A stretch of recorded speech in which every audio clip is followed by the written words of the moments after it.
નમસ્કાર દોસ્તો, ધોરણ 10 સામાજિક વિજ્ઞાન પ્રકરણ 2 ભારતનો સાંસ્કૃતિક વારસો, પરંપરાઓ, હસ્ત અને લલિત કળાઓ. આ પહેલા આપણે પ્રકરણ 1 ભારતનો વારસો એના વિશે અભ્યાસ કર્યો હતો. ભારતનો વારસો અને ભારતની સંસ્કૃતિ આ બંને વિશેની ચર્ચા એ પ્રકરણ 1 ની અંદર આપણે જોઈ ગયા છીએ. ભારત દેશ એ સદીઓથી એ પોતાની વિશિષ્ટ પરંપરાઓ હસ્તગત કરેલો દેશ છે. સદીઓથી ભારતની અંદર વિવિધ પ્રકારના કસબો, કારીગરો, પરંપરાઓ એ જોવા મળી છે અને એ વારસો એક પેઢીમાંથી બીજી પેઢીમાં હસ્તાંતરિત થતો પણ જોવા મળ્યો છે. અને આજના યુગની અંદર પણ આપણા પૂર્વજો તરફથી જે મળેલો વારસો છે એ વારસો અને એ વારસાની અંદર આપણે પણ આપણા સમાજની વિશિષ્ટતાઓ ને ઉમેરી આપણા અનુગામીઓને આપણે આપીએ છીએ. દોસ્તો, આજે આપણે સાંસ્કૃતિક વારસાની અંતર્ગત હસ્ત અને લલિત કળાઓ વિશે આપણે અભ્યાસ કરવાનો છે. તો સૌથી પહેલા હસ્તકળા એટલે શું અને લલિત કળા એટલે શું, આ બંને વિશે એ આપણે જાણવું ખૂબ જરૂરી છે. હસ્તકળા એટલે જે હાથોની કળા, હાથો દ્વારા જે ચીજવસ્તુઓનું આપણે નિર્માણ કરીએ છીએ એને આપણે હસ્તકળા કહીશું. અને લલિત કળાઓની અંદર વ્યક્તિને મનોરંજન માટેની જે વિવિધ પ્રકારની કળાઓ છે, જેમ કે નૃત્ય કળા, સંગીત કળા, આ બે મુખ્ય છે. તો આપણે એવી પ્રમુખ લલિત કળાઓ વિશે પણ જાણીશું. આ તમામ બાબતોની જાણકારી મેળવીએ એ પહેલા ભારત એ સમૃદ્ધ સાંસ્કૃતિક વારસો ધરાવતો દેશ છે, જેમાં બે પ્રકારનો વારસો આપણને પ્રાપ્ત થાય છે. આપણે શરૂઆતની અંદર જોયું હતું કે સાંસ્કૃતિક વારસો અને પ્રાકૃતિક વારસો, પરંતુ આ વારસાને આપણે બીજી રીતે પણ જોઈએ તો ભૌતિક વારસો અને જૈવિક વારસો. ભૌતિક વારસો એટલે જે આપણા પૂર્વજો તરફથી આપણને ઘર, જમીન, જાગીર કે સ્થાવર જંગત જે મિલકત મળે છે આપણને, એને આપણે ભૌતિક વારસો કહીશું. અને જ્યારે જૈવિક વારસો એટલે બાળકને જન્મ સાથે મા બાપના શારીરિક અને માનસિક લક્ષણો મળે છે. દોસ્તો, આપણે આપણા પૂર્વજો અથવા તો આપણા પરિવારની અંદર જે આપણા વડીલો છે એ ઘણીવાર બાળક જ્યારે એની વૃદ્ધિની અવસ્થામાં હોય છે, એની ઉંમર વધતી હોય છે, ત્યારે કહેતા હોય છે કે ભાઈ આ આપણું બાળક છે, એના કાન એની મમ્મી જેવા છે અને એની આંખો એના પપ્પા જેવી છે, કે એનો શરીરનો બાંધો છે એના મામા જેવો છે. તો આ શું છે દોસ્તો? આ મા બાપ તરફથી એટલે કે આપણા પૂર્વજો તરફથી મળેલા શારીરિક અથવા તો માનસિક લક્ષણો છે. તો આને આપણે શું કહીશું? જૈવિક વારસો કહીશું. માનવી પોતાની આવડત, બુદ્ધિ, શક્તિ, કલા કૌશલ્ય દ્વારા જે કંઈ પણ મેળવે છે કે સર્જન કરે છે તેને સામાન્ય રીતે એ સાંસ્કૃતિક વારસો કહેવાય. આપણે પ્રકરણ 1 ની અંદર જોઈ ગયા હતા. તેવી જ રીતે સમાજ જીવનમાં પૂર્વજો દ્વારા શરૂ થયેલી પરંપરાઓ, રૂઢિઓ, રીતિ રિવાજો અને એક વિશેષ પ્રકારની જીવનશૈલીને પણ આપણે સાંસ્કૃતિક વારસા તરીકે ઓળખી શકીએ. તે ઉપરાંત આપણે બીજી બાબતો જેવી કે શિક્ષણ, ખેતી, વેપાર, રોજિંદા જીવન માટેના નીતિ નિયમો, ઉત્સવો, મનોરંજન, કલાકારીગરી, માન્યતાઓ, વિવિધ પ્રકારના કૌશલ્યનો સમાવેશ પણ એમાં આપણે કરી શકીએ છીએ. ભારત એ વિશ્વનો પ્રાચીનતમ દેશ છે અને એના કારણે આપણા સામાજિક મૂલ્યો, આપણી ઉત્તમ પરંપરાઓ, આપણી રૂઢિઓ, આપણી રીતો, આપણા રિવાજો, આપણો પરિવારનું આયોજન એ ખાસિયતો સાથે જોવા મળે છે અને આજે પણ આપણા એ વારસાનું આપણે જતન કરી રહ્યા છીએ. આપણે વારંવાર સાંભળીએ છીએ આપણા પૂર્વજોના અથવા વિદ્વાનોના મુખે આપણે સાંભળીએ છીએ કે પ્રાચીન ભારતની અંદર 64 પ્રકારની કલાઓ હતી. દોસ્તો આ વારંવાર સાંભળીએ છીએ. તો આ 64 કલાઓ એટલે કઈ? તેમાંથી પ્રમુખ કળાઓની જો વાત કરીએ તો હસ્તકળા, કારીગરી, કસબ, હુનર ઉદ્યોગ, ચિત્ર, સંગીત, નાટક કલા, નૃત્ય કલા ઇત્યાદિ. આપણી પ્રાચીન મુદ્રાઓ પણ મૂલ્યવાન હતી. જુદા જુદા રાજા મહારાજાઓની જે મુદ્રાઓ હતી, નાણું હતું, એ પણ આપણા કારીગરો દ્વારા બનાવવામાં આવતું હતું. ભૂતકાળમાં વિદેશી પ્રવાસીઓ, આક્રમણકારીઓ ભારતની અંદર આવતા હતા. શું કામ આવતા હતા? એ આપણા વારસાથી અંજાઈને ભારતની અંદર આવતા હતા. કેટલાક લોકો એ પોતાને સમૃદ્ધ બનાવવા માટે આવતા હતા, પોતાની બુદ્ધિને સમૃદ્ધ બનાવવા માટે આવતા હતા, અને કેટલાક લોકો એ આપણી જાહોજલાલી જે હતી એને લૂંટવા માટે આવતા હતા. આજે પણ આપણે જોઈએ છીએ કે ભારતનો યોગ એ દુનિયાએ સ્વીકાર્યો છે અને એટલે તો સમગ્ર દુનિયા યોગ આપણો છે, પરંતુ સમગ્ર દુનિયા એ યોગને વિશ્વ યોગ દિવસ તરીકે સ્વીકારે છે અને 21મી જૂનના રોજ સમગ્ર દુનિયા એ યોગ ઉજવે છે, યોગ દિવસ તરીકે ઉજવે છે. તો આ રીતે ભારતની જે જુદી જુદી પરંપરાઓ છે એ આજે પણ પ્રસિદ્ધ છે. આ પ્રકારની અંદર આપણે ભારતીય કસબીઓની કળામતો વિશે એ આપણે જાણીશું. મુખ્યત્વે ભારતના ભાતીગર જીવનને તેઓની તેમની કલા કારીગરી અને નિરુદ્યોગો દ્વારા કુશળતાથી વિકસાવેલી છે. એમાં મુખ્યત્વે ભરતગુંથણ, કાષ્ઠકલા, માટીકામ, ધાતુકામ, ચિત્રકલા, ચર્મ ઉદ્યોગ, મીના કારીગરી, નકશીકામ, અકીક અને હીરાને લગતી જે વિવિધ પ્રકારની કૌશલ્યપૂર્ણ કારીગરી છે, સાથે સાથે શિલ્પ સ્થાપત્ય અને હાથ વણાટની કારીગરી, આ તમામ બાબતોનો આપણે એ અભ્યાસ કરીશું. તો દોસ્તો આવો આપણે સૌ પહેલા માટીકામ કલા વિશે આપણે જાણીશું. માટીને આપણે જીવન સાથે જોડેલી બાબત છે. આપણે જન્મભૂમિ, જનની જન્મભૂમિશ્ચ સ્વર્ગોદપી ગરીયસી. આ જનની જે આપણી માતા એટલે કે આપણને જન્મ આપનારી માતા અને આપણી જન્મભૂમિ એ પણ સ્વર્ગથી મહાન છે.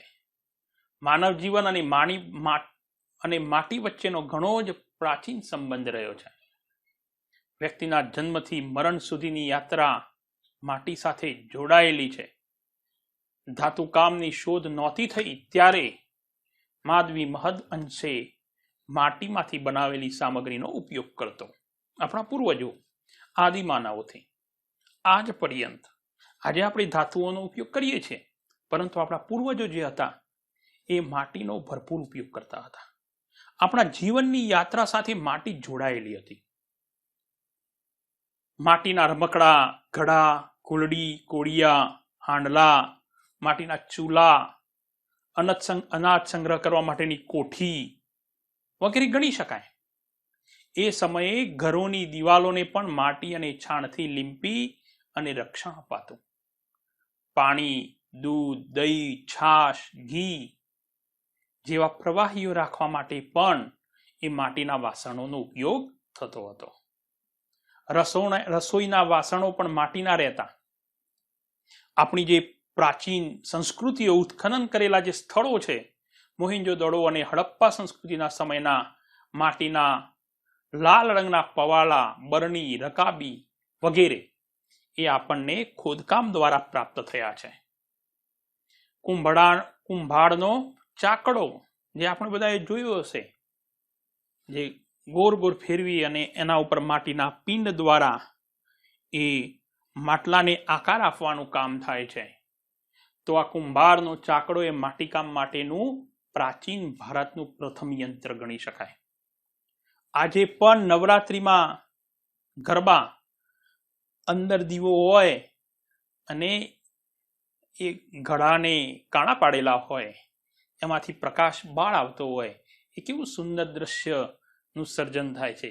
તો એ પણ આ માટીકામ દ્વારા આપણે એ દ્રશ્યને જોઈ શકીએ છીએ. કાચી માટી અને કાચી માટીમાંથી પકવેલા એના આપણે ટેરાકોટા કહીશું.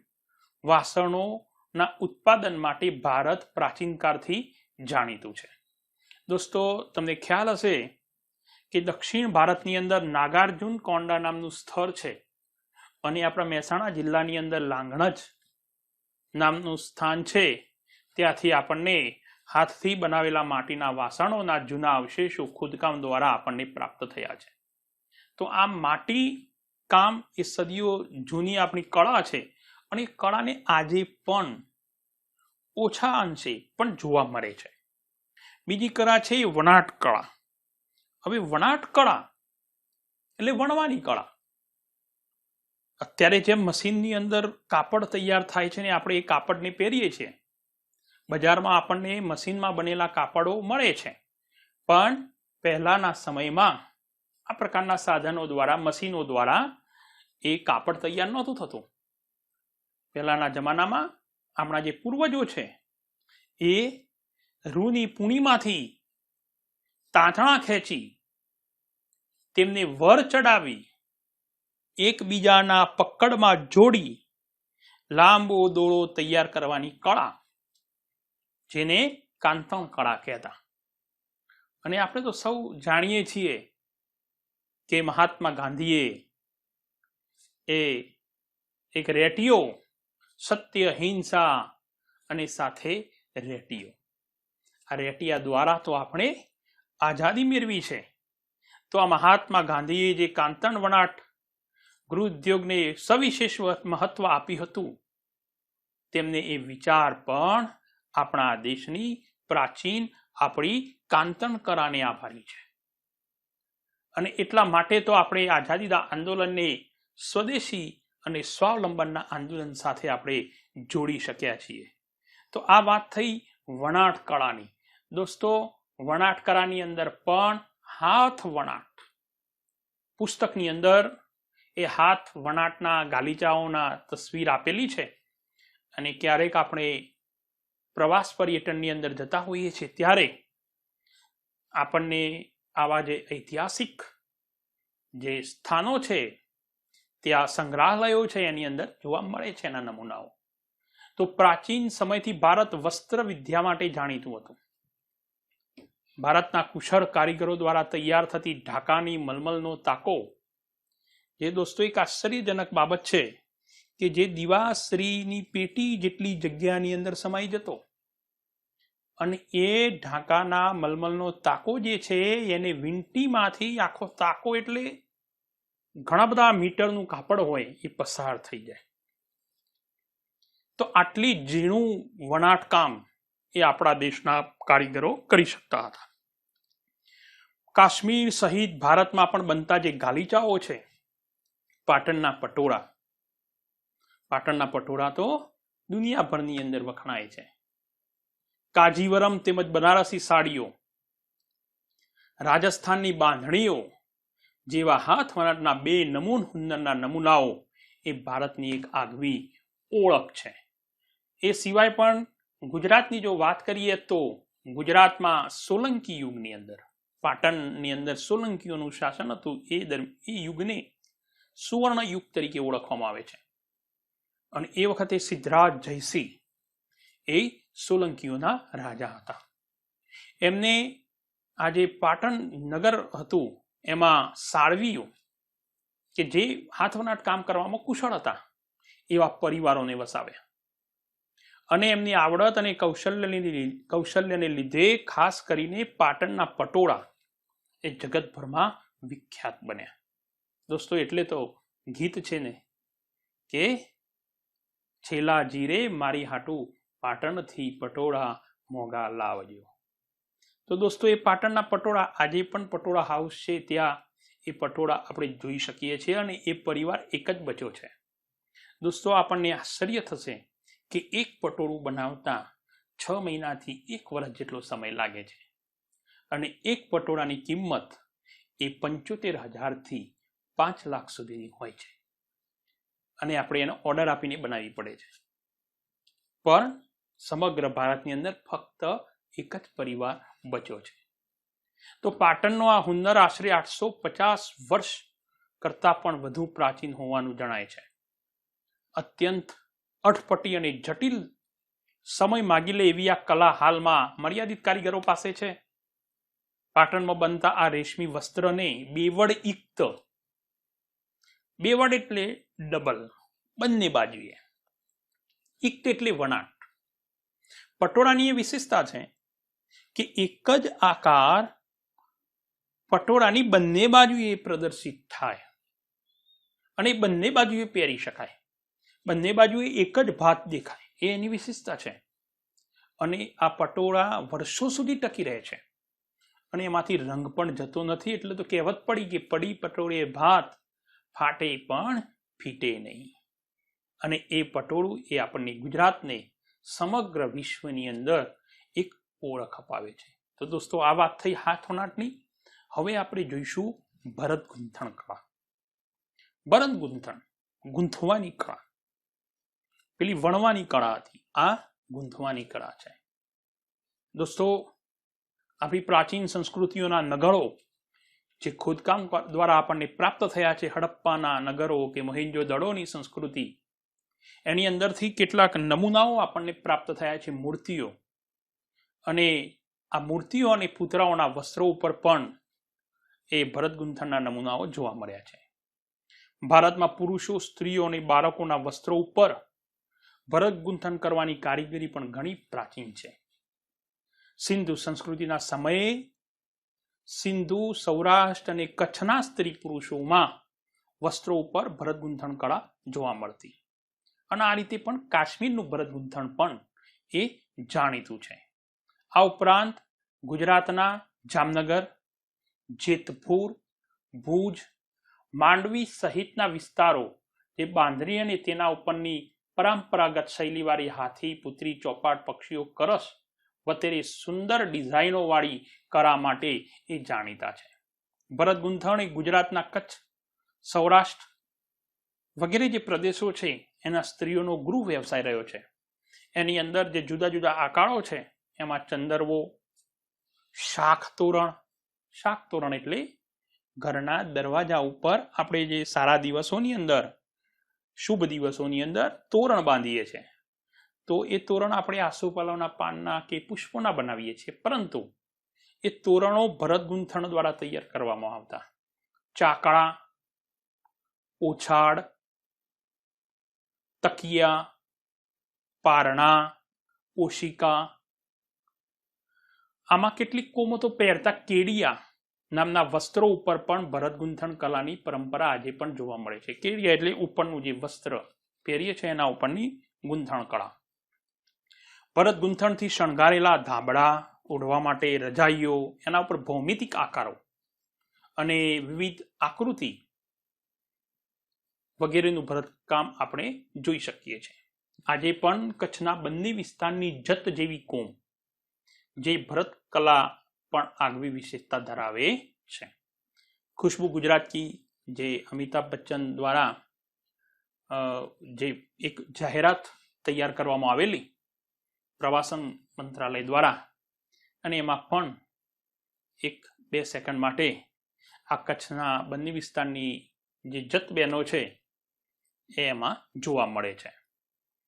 હવે ચર્મ ઉદ્યોગ, ચામડાઓમાંથી ચીજ વસ્તુઓ બનાવી. પ્રાચીન ભારતમાં સદીઓથી મૃત્યુ પામેલા જે જાનવરો છે એના ચામડાનો વ્યક્તિ પોતાના જીવનની અંદર વિવિધ ઉપયોગો કરી શકતો હતો. પ્રાણીના મૃત્યુ પછી પરંપરાગત રીતે ચામડું કમાવામાં આવતું. કમાવવું એટલે પ્રોસેસ કરવી, મતલબ એને પકવવું. ખેતી માટે કૂવામાંથી પાણી કાઢવા માટેના કોષ, દોસ્તો કોષ તો આપણે જોયા નહીં હોય. જે નવી પેઢી છે એને કોષ એ નામ સાંભળ્યું હશે પણ જોયા નહીં હોય, અને બહુ ઓછા છે. કદાચ કોઈ સંગ્રહાલયની અંદર જ જોવા મળે. આજે કોષનો ઉપયોગ થતો નથી. એક ચામડાનો મોટો થેલો હોય અને બળદ સાથે એને જોડેલો હોય, અને કૂવામાંથી પાણી કાઢવું. પહેલાના જમાનામાં મશીન અથવા મોટર કે એવું કશું હતું નહીં, તો કૂવામાંથી પાણી કાઢવા માટેનું એક સાધન છે. પાણીની મશકો, પાણી ભરવા માટેના સાધનો. પખાલ, પાડા ઉપર પખાલ નાખવામાં આવતી, અને એક જગ્યાએથી બીજી જગ્યાએ પાણી વપરાશ માટેનું જે પાણી છે, જેમાં જે ટેન્કરોમાં આપણે પાણી લાવીએ છીએ, એ પહેલાના જમાનામાં પખાલોમાં પાણી લાવવામાં આવતું. તો આ પખાલો ચામડામાંથી બનાવવામાં આવતી. ઢોલ, નગારા, તબલા, ઢોલક જેવા સંગીતના જે સાધનો છે. આ ઉપરાંત લુહારની ધમણો. આ ધમણ શબ્દ તુલસીદાસજીએ પોતાના એક દોહાની અંદર લખ્યું છે कि तुलसी हाय गरीब की कबहू न खाली जाए, मुए ढोर के चाम से लोहा भस्म हो जाए. તુલસીદાસે શું કીધું કે ગરીબ માણસની હાય ક્યારે ખાલી જતી નથી. જેમ મુએ ઢોળ કે ચામ સે, મુએ ઢોળ કે ચામ સે એટલે મરેલા ઢોળના ચામડાથી લોખંડ પણ પીગળી જાય છે. તો ચામડાથી તો લોખંડ ન પીગળે, પરંતુ પહેલાના જમાનામાં ધમણ એ ચામડામાંથી બનાવવામાં આવતી. એક થેલી બનાવવામાં આવતી ચામડામાંથી, જેને આમ દબાવીએ એટલે હવાનું પ્રેશર થાય, અને હવાના પ્રેશરથી કોલસા જે છે એ સળગાવવાનું કામ થાય. વળી પાછું વજન લઈ લો એટલે પાછી હવા ભરાય, વળી પાછી વજન નાખો એટલે પાછી હવા પ્રેશરથી બહાર નીકળે, અને એના કારણે પેલા કોલસા તગતગે, અને એમાં મૂકેલું લોખંડ એ ગરમ થાય, અને એને એમાંથી વિવિધ પ્રકારના ઓજારો બની શકે. તો એ ધમણ. વિવિધ પ્રકારના પગરખાં, પ્રાણીઓને બાંધવા માટેના ચામડાનો પટ્ટાઓ જે છે એમાં ચામડાઓનો ઉપયોગ થતો. પહેલાના જમાનામાં યુદ્ધોમાં તલવારથી બચાવ કરવા માટે ઢાલ એ પણ પ્રાણીઓના ચામડામાંથી બનતી. ભારત એ ચર્મ ઉદ્યોગમાં આજે પણ આગવું સ્થાન ધરાવે છે. આજે પણ ભરત ગૂંથણવાળી મોજડીઓ, પગરખાં, ચામડાના પાકીટ, પટ્ટા, ઘોડા અને ઊંટ જેવા પ્રાણીઓની પીઠ ઉપર મૂકવા માટેના સાજ, પલાણ, લગામ, ચાબુક, દોરી, આ બધું ચામડામાંથી બનાવવામાં આવતું. હવે જોઈએ આપણે એના જેવી એક બીજી પ્રાચીન ભારતની કળા, જે છે હીરા, મોતીકામ અને મીના કારીગરી. ત્રણેય શબ્દો અલગ અલગ છે. હીરાકામ, મોતીકામ અને મીના કારીગરી. ભારતની પૂર્વ, પશ્ચિમ અને દક્ષિણ. આપણો દેશ એ દ્વીપકલ્પીય ઉચ્ચ પ્રદેશનો ભાગ સૌથી વધુ છે, અને કહેવાય છે કે સૌથી વધુ દરિયાઈ વિસ્તાર પણ 7,517 કિલોમીટર લંબાઈ ધરાવતો સમુદ્ર કિનારો એ ભારતને મળે છે, અને ગુજરાતની અંદર તો 1,616 કિલોમીટર જેટલો લાંબો દરિયા કિનારો પ્રાપ્ત થયો છે. તો અહીંયા હીરા મોતીનો ઉપયોગ મોટા પ્રમાણમાં વર્ષોથી થતો આવ્યો છે. દરિયાઈ માર્ગોની મુસાફરી ખેડીને દરિયાપારના દેશો સાથે આપણા વેપારી સંબંધોના કારણે હીરામોતીનો વેપાર પણ થતો રહેતો. ભારતના કારીગરોએ બનાવેલા હીરામોતીના આભૂષણોની વિદેશોમાં પહેલેથી જ ખૂબ માંગ હતી. વિશ્વવિખ્યાત કોહિનૂર ગ્રેટ મુગલ હીરો પણ ભારતમાંથી મળી આવેલો છે. ભારતીય આભૂષણ અલંકારોના શોખીન હોવાથી સોનાના દાગીના ઉપરાંત શ્રીમંત વર્ગ, રાજા મહારાજાઓ અને અમીર ઉમરાઓ વૈવિધ્યસભર હીરામોતીના આભૂષણો પહેરતા હતા.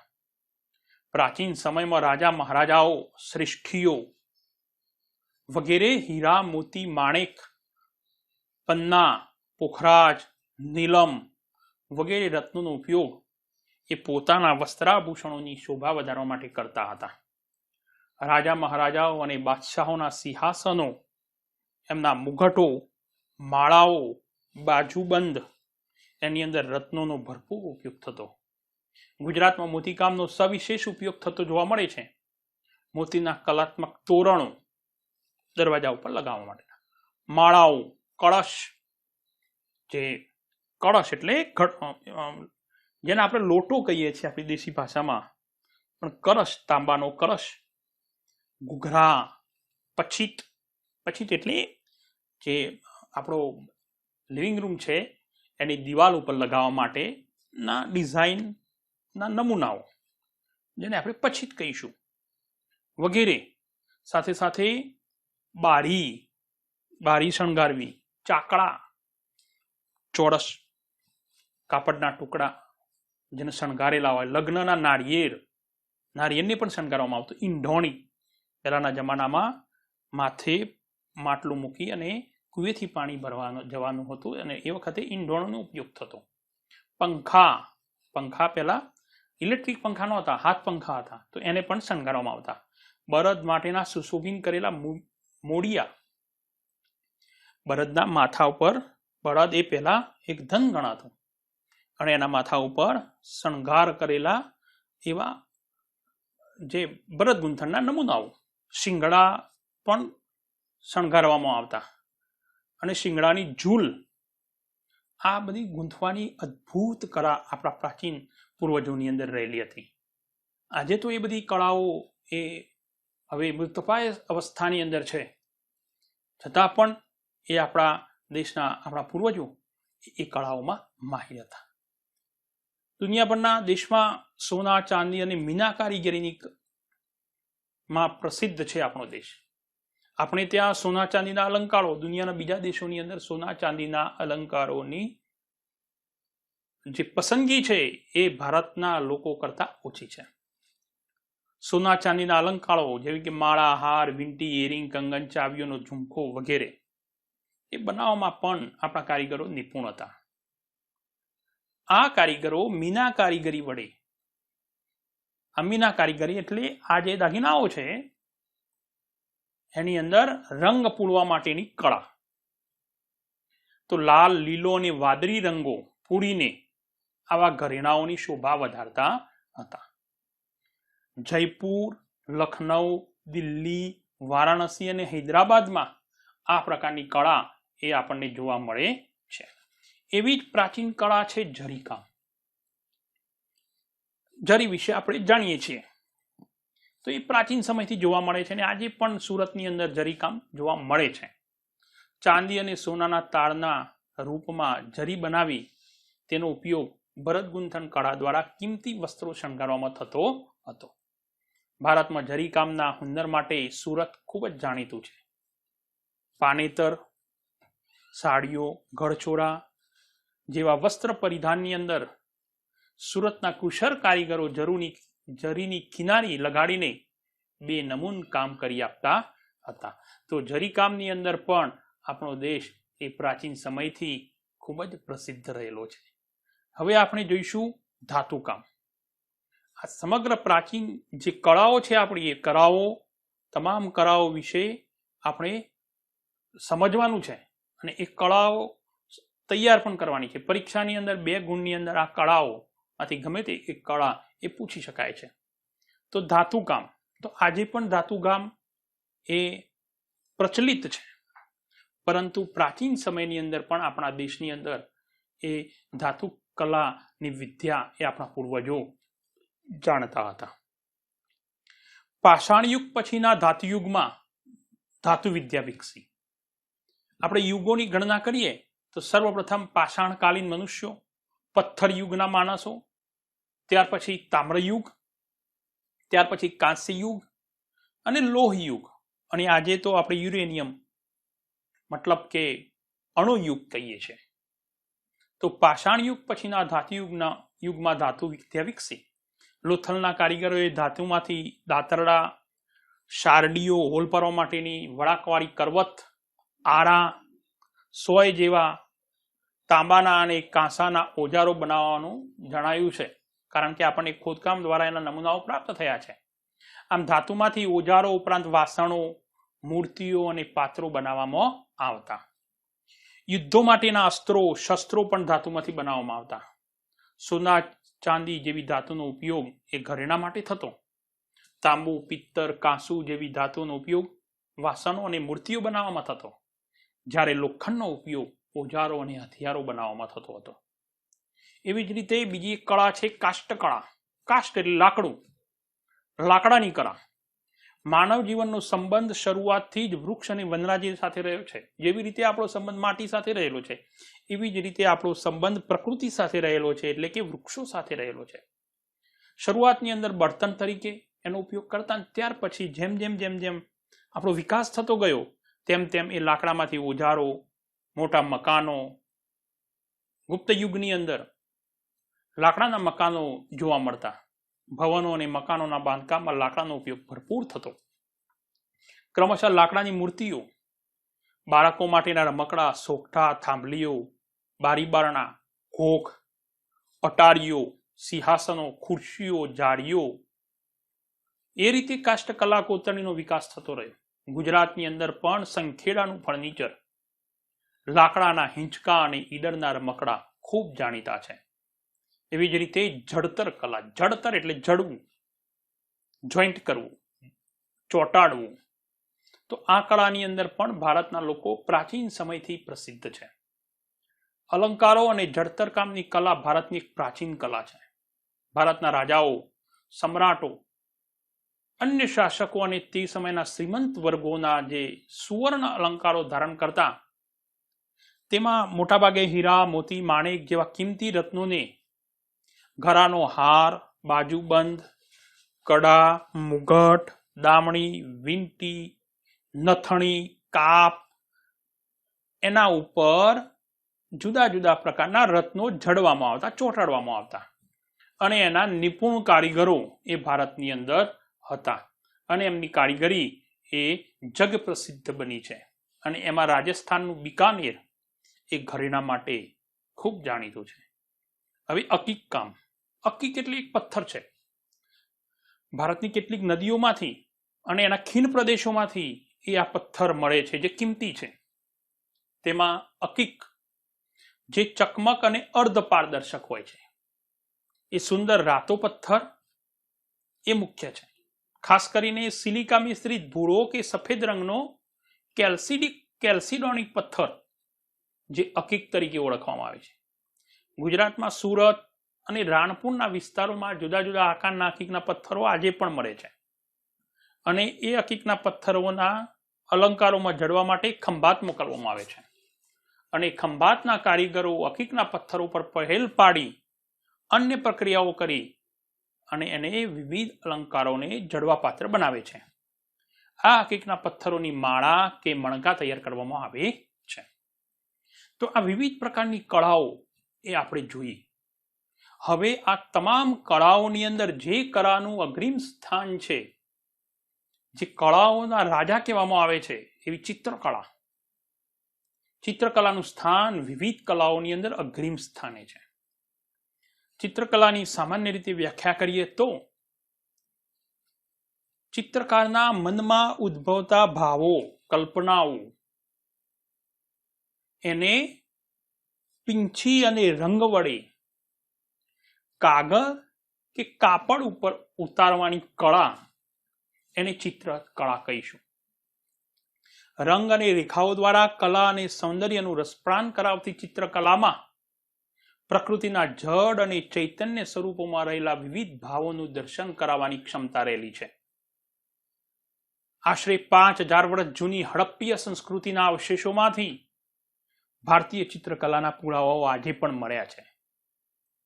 પુરાતત્વ ખાતા દ્વારા વખતો વખતના થતા ઉત્ખનનોમાં, ખોદકામોમાં ભારતની ચિત્રકલાના અદ્ભુત નમૂનાઓ વિશાળ પ્રમાણમાં આપણને મળેલા છે. પાષાણ યુગના આદિમાનવના ગુફા ચિત્રોમાં પશુ પક્ષીઓના આલેખનો જોવા મળે છે. હડપ્પાના લોકો માટીના વાસણો ઉપર ફૂલછોડ અને ભૌમિતિક રેખાંકનોની ભાત પાડતા હતા. મધ્યપ્રદેશના હાથી, ગેંડા, હરણ ઇત્યાદિ ચિત્રો નોંધપાત્ર છે. દોસ્તો, આજે પણ અજંતા એલોરાના ચિત્રો ભારતીય ચિત્રકલાના અદ્ભુત નમૂનાઓ છે. ભારતમાં પારંપરિક રીતે મંગળ પ્રસંગોએ સ્વસ્તિક, કળશ, ગણેશના ચિત્રો દોરવાની અને કેટલાક વિસ્તારોમાં રંગોળી પૂરવાની પ્રથા પણ અતિ પ્રાચીન જોવા મળે છે. દોસ્તો, આમ ભારતની વિવિધ કળાઓમાં જે મુખ્ય કળાઓ હતી એ મુખ્ય કળાઓ આજે આપણે જોઈ. હવે આપણે ભારતની લલિત કળાઓ વિશેનો અભ્યાસ એ આપણે કરવાના છીએ.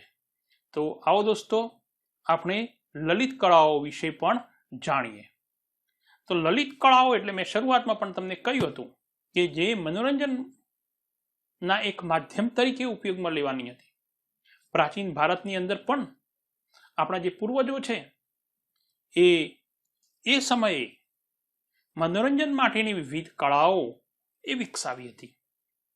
એમાં ગાયન, વાદન એટલે કે ગાવું, વગાડવું, નૃત્ય અને વિવિધ પાત્રોની વેશભૂષા ધારણ કરી કોઈ કથા કે પ્રસંગ ભજવવું એટલે કે નાટક, આ ભારતીય સંસ્કૃતિની વિશેષતા રહી છે.